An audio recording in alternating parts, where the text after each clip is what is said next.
குடும்பத்தை விட்டுட்டு வெளியில போறதுன்னா இதுவரைக்கும் நான் பார்த்தது வெளிச்சத்தை பார்த்தது இல்லை இங்க. இந்த ஒரு ரூம் தான் இங்கே தான் நான் இருப்பேன், இங்கே தான் சாப்பிடுவேன், இங்கே தான் தூங்குவேன், எல்லாமே இதான் எனக்கு. இதுக்கப்புறம் பார்த்தீங்கன்னா 2 நிமிஷம் வெளியில கூட்டிட்டு போய் யாராவது வருவாங்க காமிப்பாங்க. So normally what the traffickers do is you either kidnap or you actually coerce them or you threaten them to work for you. You take them to a different location where they can't escape. They are normally drugged, beaten up and normally raped as well. B1, B2, B3, A1.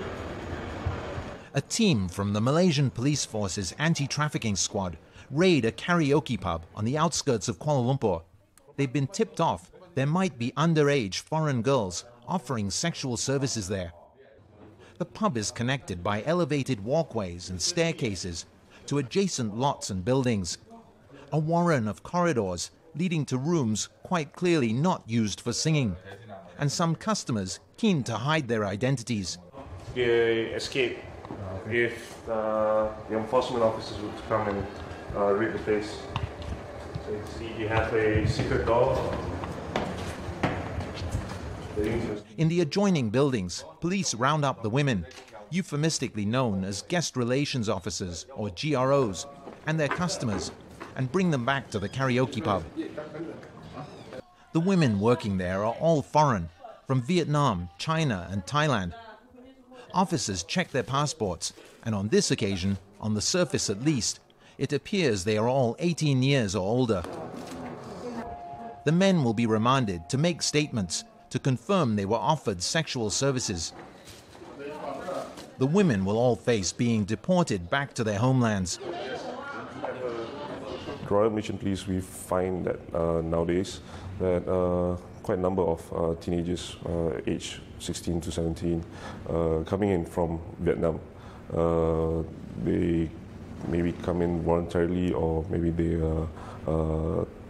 you can say that they were tricked to come here. But there are girls in this group of age. They are being brought in to Malaysia to work as GROs and to work at the karaoke pubs. Even in instances such as this, where all the women appear to be of age, that might not be the case. One of the gaps that we have, one of the issues that we have is we know for a fact that children, girls, let's say for example, are trafficked into the country for sexual exploitation. But when they are arrested or there's a raid, the passports that the girls have are fake, and the numbers show, and the date of birth in the passport will say that she's over 18, she's 21, 22. You'll never find anyone under 18. And then we find out, and we go, we manage to go back, trace her birth certificate in the Philippines, etc. She's 15. So we know that there's been enough cases where it's repeated, and this kind of gap's been repeated over and over again, where immigration doesn't work with the police, etc. They don't check the passports, they assume that that's the date of birth, and a large number of them are underage. So we know it's happening.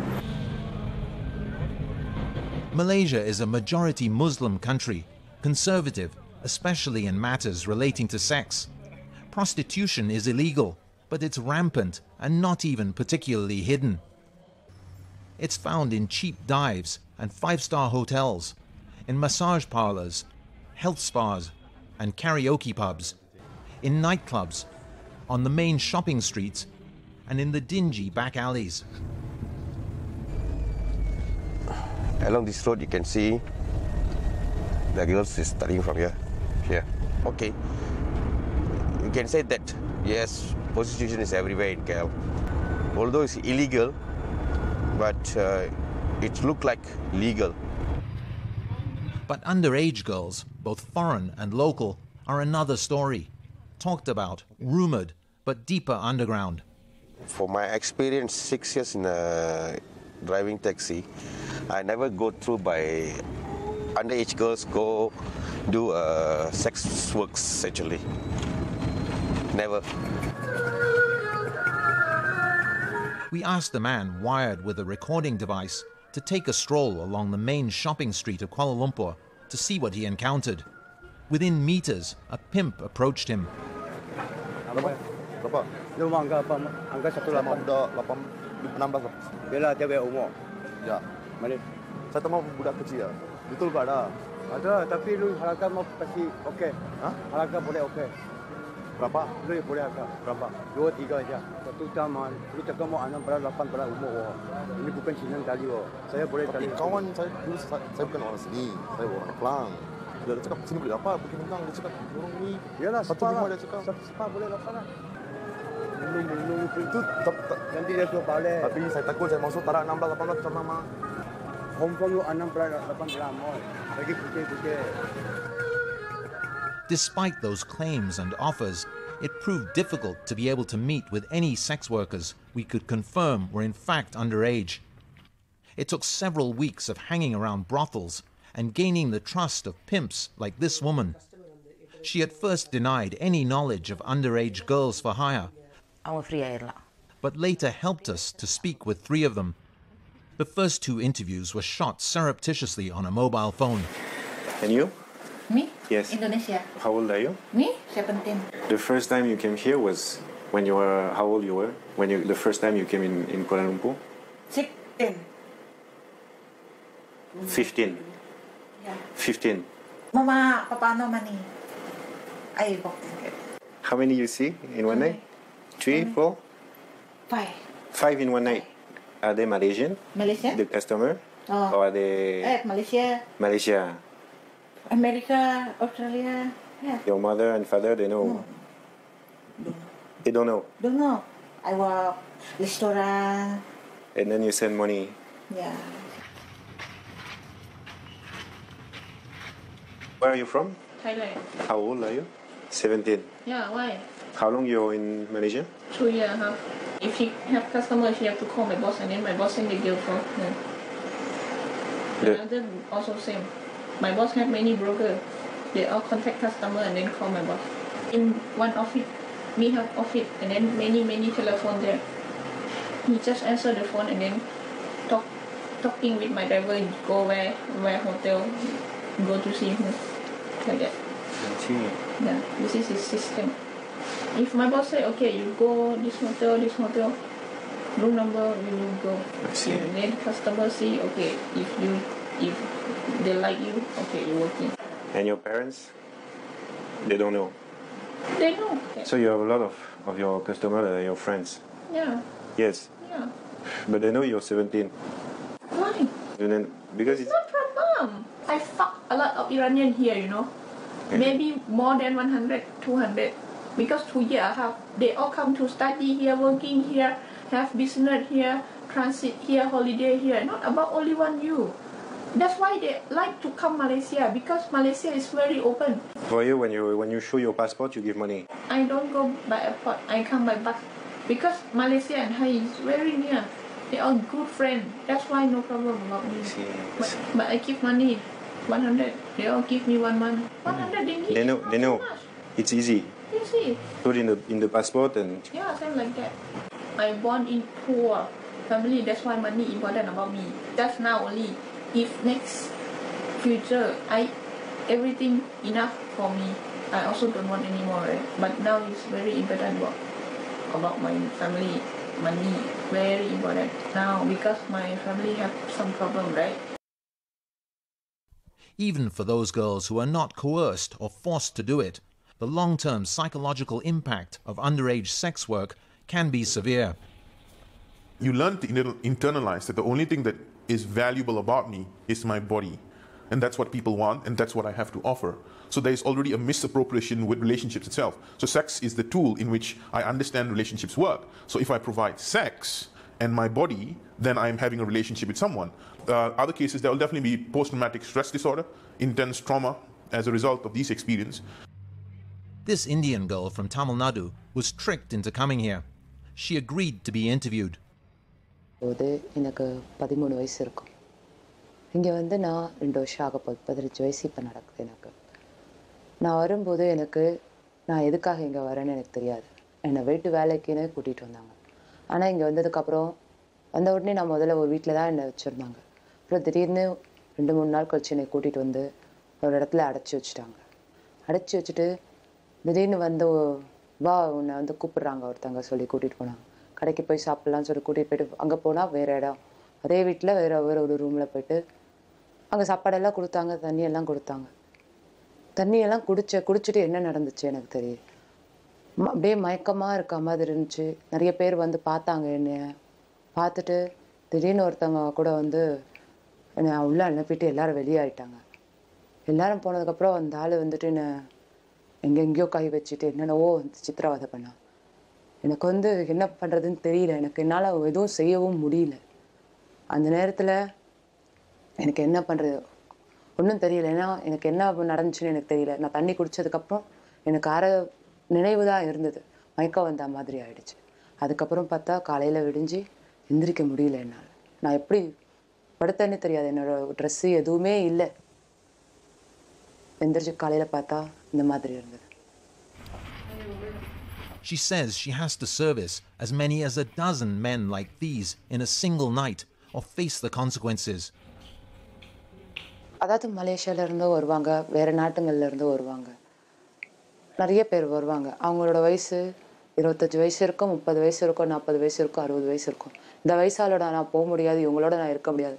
சித்திரவதை பண்ணுவாங்க. அதெல்லாம் நான் இங்கே இப்படி பண்ணாதீங்க அப்படி பண்ணாதீங்கன்னு எதுவும் சொல்ல முடியாது. அப்படி நான் ஏதாவது சொன்னேன்னா அவங்க போயிட்டு இந்த சீனங்கிட்ட சொல்லிடுவாங்க, அவன் என்னை அடிச்சிருவா. அதனால் எந்த கஷ்டமாக இருந்தாலும் நான் தாங்கிக்கிட்டே இங்கே தான் இருக்கணும்.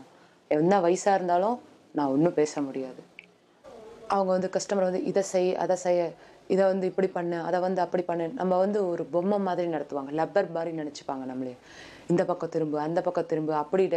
சில பேர் வந்து பைத்தியம் மாதிரி டான்ஸ் ஆடு, சில பேர் எல்லாத்தையும் கழட்டிட்டு ஆடுன்னுவாங்க. சில பேர் இப்படி உட்காரு அப்படி உட்காரு, இந்த பக்கம் திரும்ப அந்த பக்கம் திரும்ப, அதை பிடிச்சி கடிப்பாங்க இதை பிடிச்சி கடிப்பாங்க. முகமெல்லாம் பார்த்தீங்கன்னா புலி புரண்டி வச்சா மாதிரி உடம்பெல்லாம் புரண்டி வச்சுட்டு அவங்களுக்கு அது ஒரு ஆனந்தமாக இருக்கும். What drives men to do this? To seek out sex with girls they know are underage? It varies according to culture, and there's belief in certain cultures that, you know, for the men who believe if they have sex with younger and younger children, it benefits them in terms of longevity or health-wise. So it's there in the system culturally in the society. It could be also a power distribution, the ability to control. If the child is 5 years younger than you and under the age of 16, and men who visit those child for sex would be considered having pedophilic tendencies. NGOs say underage sex work is seriously underreported in Malaysia, especially when it comes to local children. We're seeing a large number of children who are exposed and exploited by the sex industry, and particularly kids in marginalized kids in high-risk areas.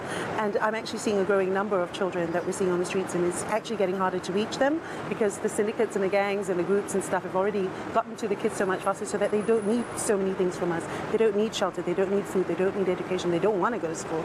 And so because they have alternatives, and the alternative is for a lot of them fast money, partying, you know, doing drugs, and then having a good time, and then doing it repeatedly all over again. So, yeah, it's a huge problem. Selvi Abdullah heads an NGO that assists sex workers in the low-income inner-city district of Chao Kit. எனக்கு தெரிஞ்ச வரைக்கும் அந்த child sex worker வந்து ரொம்ப இருக்காங்க, ஆனால் காட்டிக்க மாட்டுறாங்க. ஏன்னா அவங்க வந்து இந்த செக்ஸ் ஒர்க்கர் தொழில் வந்து காசு மட்டும்னு வாங்கலை, அவங்க மற்றதும் வாங்குறாங்க. அதாவது நல்ல உடுப்பு, பிராண்டட்டு அந்த மாதிரி பார்க்குறாங்க. ஏன் எனக்கு எப்படி தெரியும்னாக்கா, நான் புக்கிமிந்தாங்கில் அவுட்ரீச் பண்ணும்போது நான் 2-3 பிள்ளைங்களை பார்த்துருக்கேன். ஸ்கூல் உடுப்பு போட்டு வந்துட்டு டாய்லெட்டில் கழட்டி மாற்றிடுவாங்க, உடுப்பை மாற்றிட்டு வெளியாகுவாங்க. வெளியாகிட்டு அந்த எந்த ஏரியாமா அந்த கிளாப்ஸ் எல்லாம் இருக்குதுல்ல, அந்த மாதிரி இடத்துல போயிட்டு உட்காருவாங்க. ஆனால் அந்த கிளாப்ஸ் உள்ளுக்கு போட மாட்டாங்க, ரெஸ்டாரண்ட்டில் உட்காருவாங்க. அதாவது அந்த என்ன சொல்லுவாங்க, என்ன ரெஸ்டாரண்ட்ஸ் புஃபே அந்த மாதிரிலாம் இருக்குது இல்லை, அந்த மாதிரி ரெஸ்டாரண்ட்கிட்ட போய் உட்காந்துட்டு அங்கே இப்படியே பேசிக்கிட்டே இருப்பாங்க. ஒரு ஆள் வந்து கேட்பாங்க. For many, though, there appears to be no element of choice. Instead, they are victims of coercion, bordering on outright slavery, as Umila Das knows too well. She works with girls who are victims of child trafficking and told us about special centers where the girls are kept after being rescued. These shelters are run by the Ministry of Women, and they are protected by, you know, police and guards and stuff, and it's in a secret location to protect the victims. So you have shelter staff who actually used to work with the Ministry of Women in Putrajaya, who now work in these shelters. And you have children from all backgrounds, starting from a child who might be about 20 days old, right up to a teenager about 17 years old. Because once they reach 18, they are already deemed adults and they're sent to the women's shelter. On the other side, the Malaysian children who are already there in the shelter cannot leave the shelter for 2 years.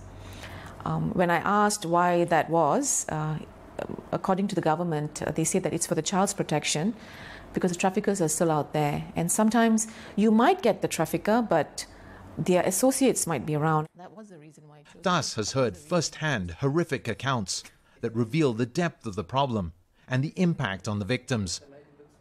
A girl from Negeri Sembilan, 13 years old, she was kidnapped by 2 Indian men. Okay, and she was taken to a location that she could not identify, and where she was drugged, raped, and beaten up. So for the next 2 years, she was forced into prostitution, and she couldn't actually tell us the location of this place. But in that 2 years, she tried her best to escape, and through the help of an Indonesian woman also being trafficked, she actually managed to run out of the place, and she ran out, but the traffickers found her. So they found her, and they needed to teach her a lesson and all the other children and women, in the captivity. So they beat her up with a metal rod, breaking a lot of her bones, and her body was just left on the side of the road. And I think somebody tipped off the police, and the police actually took her to the hospital, where she spent the next 6 to 9 months getting mended because she was in a coma. And she needed to rewire her jaw, get her legs fixed because most of the bones were already broken. But this girl survived, and she is in the shelter right now. Even where the abuse has been less extreme, the impact on underage girls of working in the sex trade can be profound and long-lasting. They become rebellious, one. And number two, they can actually present with depression and anxiety, post-traumatic stress. So there's a whole array of mental illness there. And of course, the big one is the personality disorder that forms because it's like, a critical time in the development of a child. And, this abuse and trafficking has happened while they were forming. So these are the challenges that I face with them. It's just a repetitive cycle. And you're stuck most of the time because there's no way out. Because the environment breeds that. If you go out and you leave, and nobody wants to accept you as a result of either you're a child sex worker, or you've been raped, or you've been abused, and there are no avenues for you to go out. So what do? You need to survive, you need to eat. So what do you do, and how do you eat? Okay, I've got my body, if I sell it, I'm going to get X amount of dollars, and that's how I can survive. So the cycle is vicious, and it's very difficult to step out of the cycle if there are no avenues for it. And while all sex workers are at risk of HIV and AIDS, the risks are worse for those who are underage. அவங்களோட சேஃப்டியை பார்ப்பாங்களா இல்லை மற்றவங்களோட சேஃப்டியை பார்ப்பாங்களா? அவங்க காசு தான் பார்க்குறாங்க, சேஃப்டியை பார்க்குறதில்ல. அதே சமயம் நம்ம என்ன சொல்கிறோம்னாக்கா, எப்படி இந்த நாட்டில் வந்து HIV AIDS வந்து குறைக்கிறதுக்கு பார்க்குறோம். ஆனால் பார்க்க போனால் இந்த மாதிரி பிள்ளைங்களுக்கு யார் எஜுகேஷன் பண்ணுறா? யாருமே இல்லை. இந்த கவர்மெண்ட் எஜுகேஷன் பண்ண மாட்டாங்க.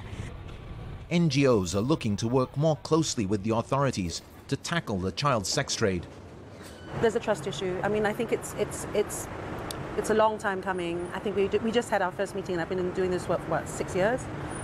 We just had our first meeting, and there's a promise to work together, which is good. But we'll see how long that goes. We have been invited by the National Council on Anti-Trafficking, to come and speak and to present our cases, to show the documented cases that we have that they don't have. So there is an agreement that we will be working together. It's slow, but it's going there. I wish it just moved faster, that's all. I guess the first aspect is to recognize there is a problem. We are in a perpetual state of denial. Now you know. So if you deny the problem, there's no way to deal with it. So the entire dynamics of it needs to change. If it doesn't, then we're going to tackle the problem at a symptomatic level. So at the end of the day, we become a very reactive society. This happens, I'll do this. This happens, I'll do this. But you're not looking at what contributes towards what happens. I'm good person. That's why I hope I see everything is good come back to me. I never do bad. That's why. இங்கேருந்து வெளியில் போனால் எனக்கும் ஆசையாக தான் இருக்குது. யாராவது வந்து என்னை விடுதலை பண்ணாதான் உண்டு. இங்கேருந்து நான் வெளியில் போகணும் ஆசைப்பட்றேன். கடவுள் தான் அதுக்கு